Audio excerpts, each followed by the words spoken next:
everybody. Today here in Dynamic Talks, I have Dr. G, another Dr. G, not myself, of course, Dr. Giardina, right? I hope that I pronounced that right. Yes, and he's a psychologist, and he works literally 2 blocks away from here, from Dynamic Psychiatry.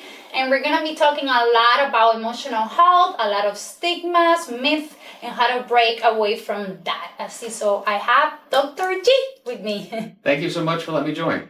I work very closely with folks like you. I think it's really important that our listeners know that there is more to mental health, and I'm always pressing this, that it's more than just mental, but we need team.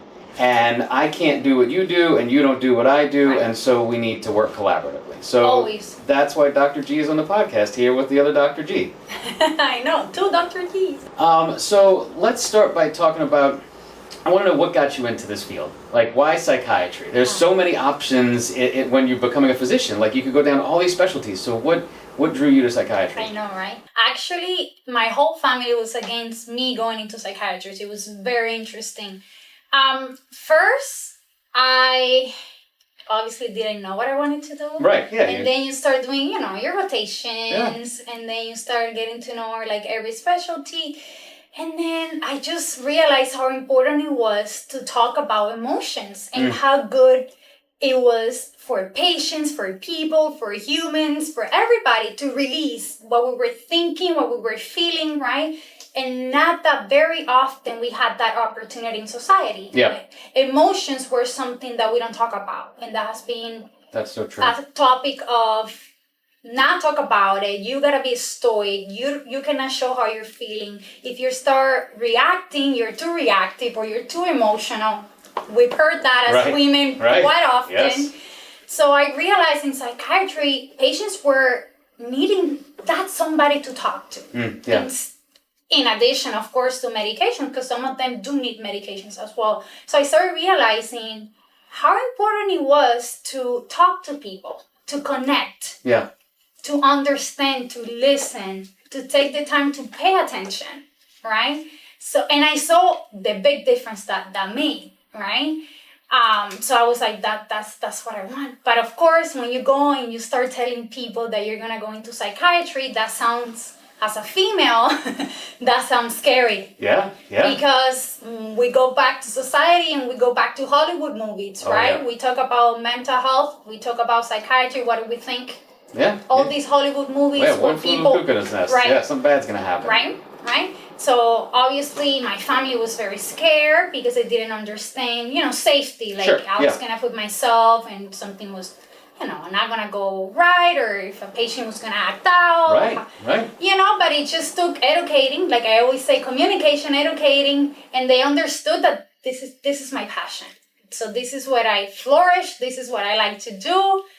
And from there on, I was said that it was psychiatry, and I did so many rotations in psychiatry. And then when it was time for me to apply to residency, I only applied to psychiatry. I was other people apply to other specialties to cover your bases, because in this country it's very hard to match.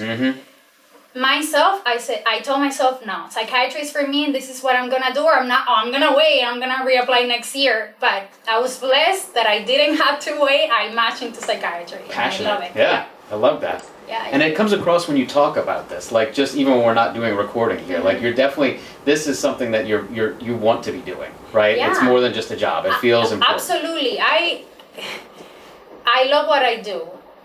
Sometimes I gotta set boundaries because I wanna go above and beyond, and sometimes it's good to go above and beyond, but you gotta protect yourself, because I'm a human being as well. Oh my God, it's funny you say that. Like I actually just had to get some peer supervision a week or 2 ago that I found myself getting too wrapped up, and we should care about our patients, but like it was stressing me out. Yeah, listen, it's I need to take care of my personal life too. I can't be always having everybody on my mind, right? I need to have my family on my mind, myself on my mind. Emotions, right? We humans. We are humans, and I think that sometimes gets lost because people say, well, I'm just paying you, or you're my doctor, but yeah, but I chose this because I care, right? I'm not here just, changing the oil in your car. I'm here taking care of you. So we connect with the person, right? Right, exactly. And especially in psychiatry where it's a lot about talking and connecting. Yeah. It's a specialty, a field where it shows if you're doing something that you care or just doing it because you're getting paid for it. Right. Patients can tell. You can always absolutely can tell. And listeners out there, you should feel the difference. You should feel that your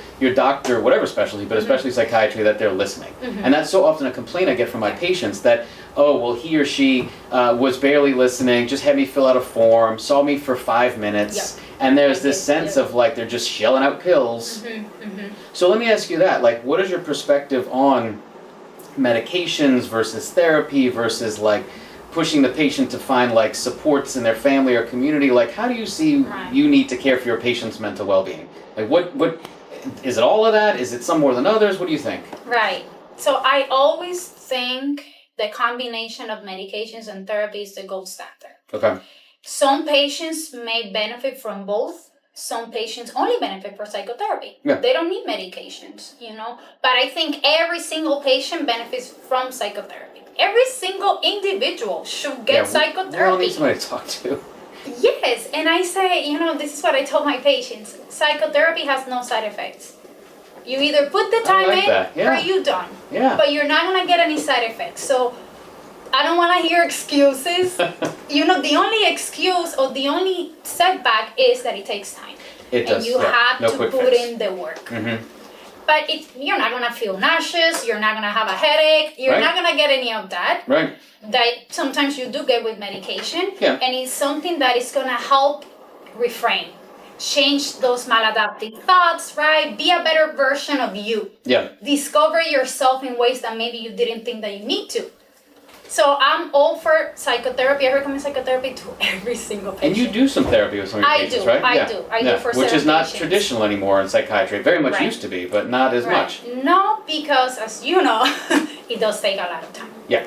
So, sometimes we can do more in less amount of time with medications than we can do with psychotherapy, just because it's a longer route and it takes more time than just prescribing. But I liken some of this to like if we were going to the gym, right? If I took my protein powder, that's not going to give me muscles. If I go to the gym without the protein powder, maybe I get some muscles, but if I combine the two, that's where it happens, right? Exactly. It's the both makes the extra big change happen. And and I say, for example, when I have very severe conditions, I understand that first I got to get them mentally, emotionally stable in order for them to participate in psychotherapy. Yes. Because if their emotions, mindset is not in the right space, they're not going to be able to participate, they're not going to be able to engage. So that's why I say it depends on the patient. Heard. Yeah, I tell a lot of my folks, I think about it like if I was an emergency room physician and you come in with a gunshot wound, rule number one is we got to stop the bleeding. Right. Once we stop the bleeding, I want to find out what internally happened. I want to hear the whole story about how you got shot. But first, we just got to stop the bleeding. And sometimes psychiatry needs to be the front line for that. Let's just reduce the symptoms, manage whatever's going on, so then we can really get into the healing process. Exactly. Yeah. Yes. So to answer your question, yes, I'm all for psychotherapy. I'm a huge believer. Okay. Yes. With meds, right? Which obviously with but like I said, not everybody needs medications. I have patients who are not on medications. Well, and let's jump into that. I think there's a stigma or confusion, I don't know quite how to say that folks get scared that, well, I don't want to be on this pill for the rest of my life. And I tell so many people, well, it depends on what we're treating. That some conditions, we were talking before we started recording about schizophrenia, that you're probably going to need to be on a medication your whole life. But if you're going through a depressive episode, maybe you're not quote-unquote depressed. That doesn't need to be your label forever.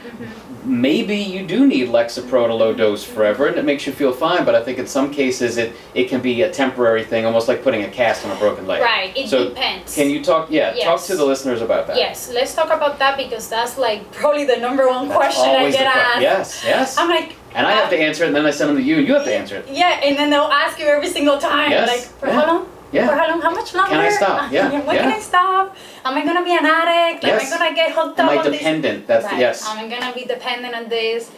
Okay, so it depends. If this is your first episode, the first time that you felt depressed or anxious, you have an opportunity to be on the medication, feel stable. Once you feel stable, that means you went back to what your baseline looked like before this episode, right? Mm-hmm. Yeah. You have to remain at least 9 months. This is evidence-based guidelines for medications. Okay, you It's gotta not Dr. remain. G. This is the research. I'm not making this up. Right. This is evidence-based guidelines. Okay. You have to remain, and I'm talking about specific depression and anxiety. Yes. Okay, I'm not talking about schizophrenia, I'm not talking about bipolar, I'm not talking about other type of conditions. Okay. I'm just talking depression and anxiety, which is, I would say, like one of the most common complaints that people have. You know. So if it's the first episode and you start feeling good and you're back to your baseline, you should remain on the medication for at least 9 months. Okay, that's to allow enough time for your brain to understand that it needs to produce this amount of neurotransmitters and chemicals once the medication stop. Okay. And when I say stop, it's not stop cold turkey. Right. Because that's the other thing that I encounter every single time. Please wean down with your doctor. It's taper. Yes. In conjunction with your doctor. Okay. It's a teamwork. Yeah. Team otherwise, effort. it's going to feel really bad. Yes. Otherwise, you are going to feel really, really, really bad. Yeah. Okay. So yes, there was an opportunity. It does not mean that you have to be on medications forever. Okay. Now, if it's not your first episode, it's your second, your third, or I don't know, fourth, fifth, the likelihood, it's not that sometimes they think that it's because I don't want to. It's not that I don't want to. This is, once again, evidence-based guidelines, okay? The thing is, like, after you have more than one episode, the chances of you having a second, a third, a fourth, every single time they increase. Yeah. And what happens is, not only you're more likely to get more episodes of depression, let's say, but those episodes tend to get worse and do not respond to the same medications that you were taking before. So it's better to stay on the medication just to keep from it popping back up bigger. Let's say if it was a second episode, this is your second episode.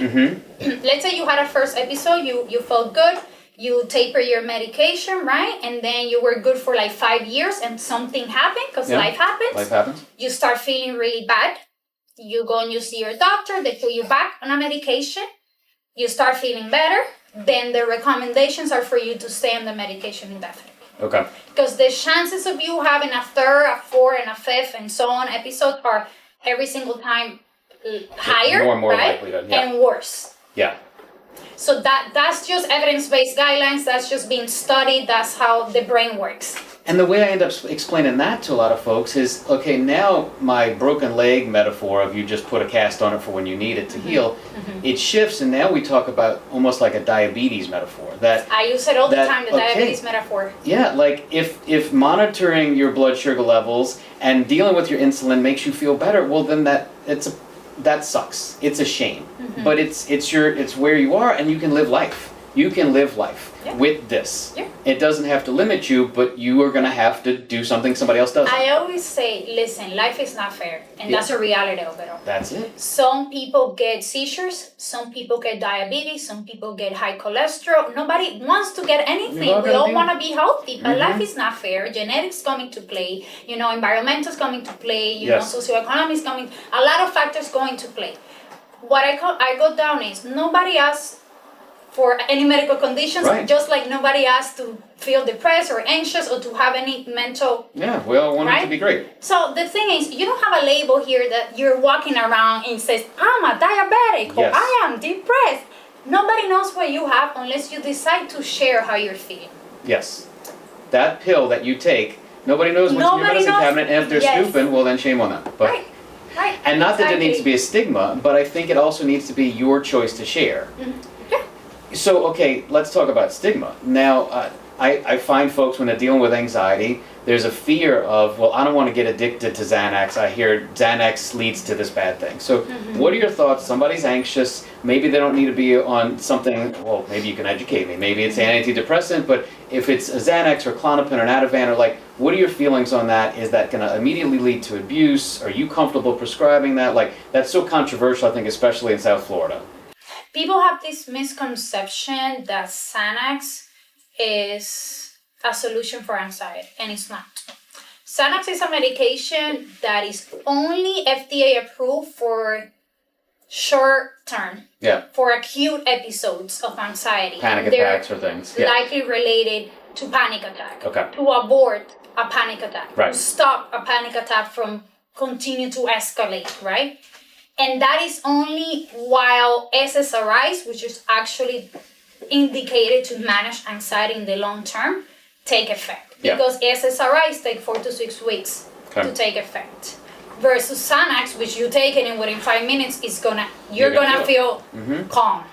So yes, I do prescribe benzos. Yeah. Benzos are, Xanax, Ativan, Klonopin, only for short term. Okay. As indicated as evidence. I go evidence-based guidelines.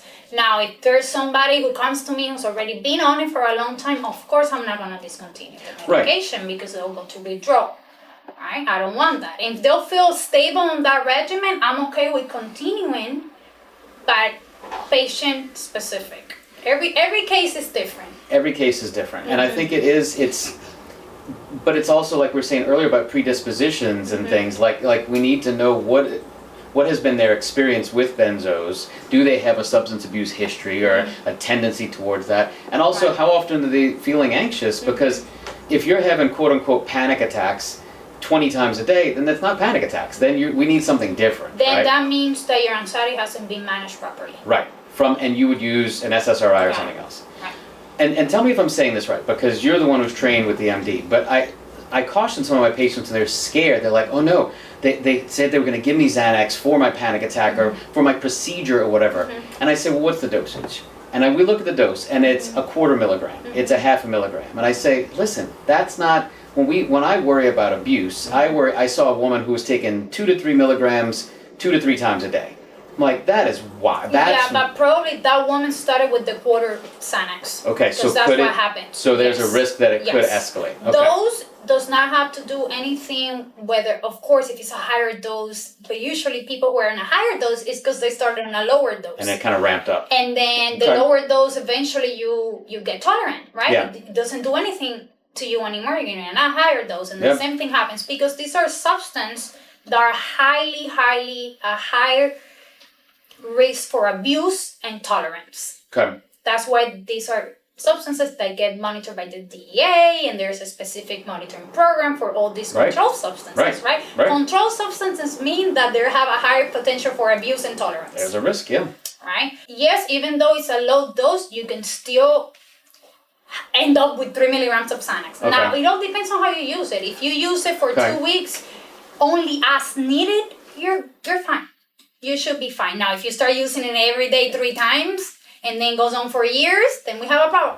So maybe we're telling the listeners it's less about the starting dose, but it's more about how often you use it. Correct. And at some point, then we start to wonder, okay, if I'm needing it this often, this is the wrong tool. Right. This is the wrong thing. Yes, correct. Okay. If you're using it too often, that means the underlying issue is not being correctly managed. Okay. And it's usually anxiety because people request benzos for anxiety. Right. Anxiety, so panic, that whatever you want to means, call it. exactly, anxiety, panic attacks.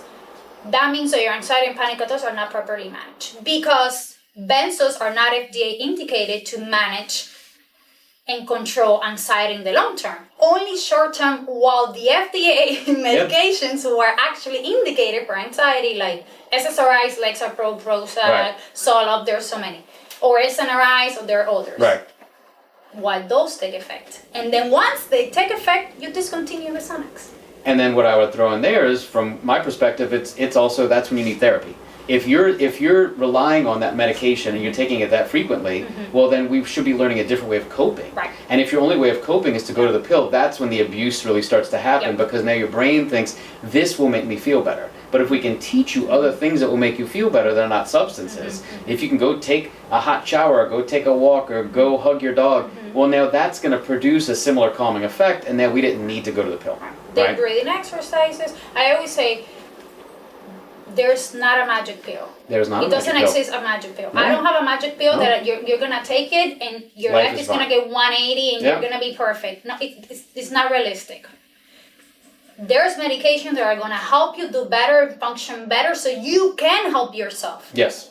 But we always have to help ourselves. We cannot rely on something else to do that job for us.